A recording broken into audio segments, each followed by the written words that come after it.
The woman sitting next to me is one of the biggest names in Romantasy, AKA books that are about fantasy and romance.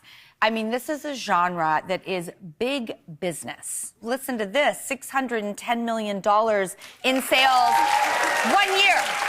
And she is the New York Times bestselling author, spending 140 weeks on that list, named one of Forbes 30 under 30, and TikTok goes crazy for every little thing she does. In fact, it was a huge catalyst to the beginning of her career.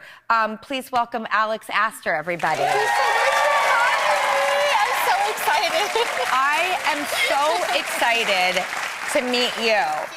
I mean, how did you break in? Because there was a TikTok situation that happened. Yes. So I've just been writing what I love to read since I was 12 years old. And so through that, I wrote many, many books that will never be published. I queried every agent in the industry. I submitted to every publisher, and I have been rejected by all of them. And so I was 26, and I decided, I love Lightlark. There has to be other people like me that would love this story. And so I went straight to the readers, and I created hundreds of videos on TikTok talking about my book, pitching it to my audience, and it just felt like me reaching out a hand, being like, no one has believed in me, but does anyone like this?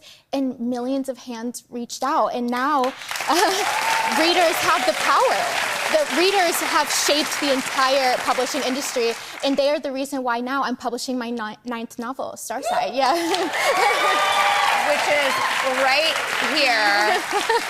And is it true that Starside is one of the more adult approaches that you've taken to your books? Because you are now you are not 12 years old anymore. You are, a woman who is evolving herself. Definitely. And does that feel reflected in the novels, and particularly this? Definitely. I think so. Lightlark is my most popular series, and it's YA fantasy, and this is definitely adult. So like, I'm 30 years old now. Like, I've been publishing books for a long time, and I wanted the adult romance, but it was really fun to be able to explore, because there's so much magic while also having kind of the danger of the world. So Starside is about a world where swords have magic, and power is not inherited, it's claimed. So you claim swords, and there's Starside, and it's the land of magic and immortals, and the gods live there. And then there's Stormside, and that's where mortals fight for scraps of that magic. And every 50 years, the gates between them open, and 50 mortals are allowed to journey across Starside in search of magic. And so Eris does not want magic, she wants revenge. And of course she has to work with her enemy, Harlan Raker, who's this really mean knight that she has to work with. And they claim swords, they face all these beasts, but it's really an emotional journey for both of them. And I just loved every single second of writing. I actually kept it a secret for years, and it's my favorite book I've ever written. Oh, yeah. This is so exciting and so wonderful.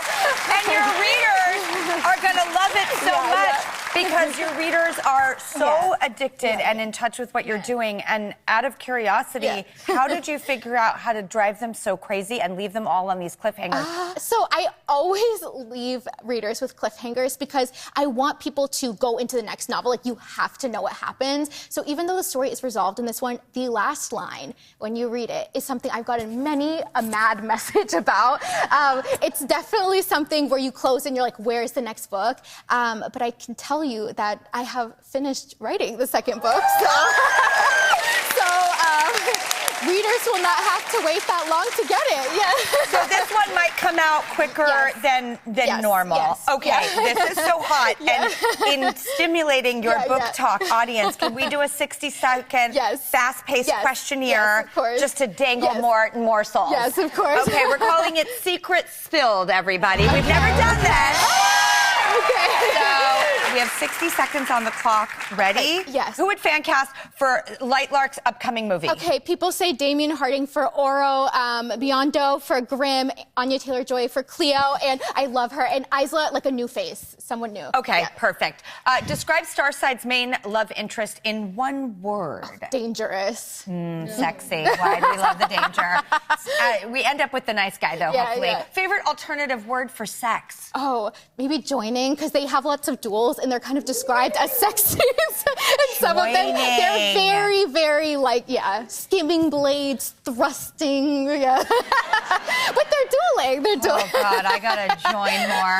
Okay, rate how steamy Starside gets from 1 to 5 peppers. Okay, there is a 15-page romance scene in this book. That was 20 pages on my computer, so maybe 3 or 4. Yep. Okie dokie. And who would you cast as the lead of Starside? Because this one's so personal to you. I think Jacob Elordi for Harlan Raker, and then Eris a new face, someone we haven't seen before yet. You had met Jacob Elordi, and I love a discovery. Oh, yeah, that was 60 seconds. We did it, All right, Starside is on sale now, and thank you to Alex and her publishers. Everyone in our audience is going to go home with a copy.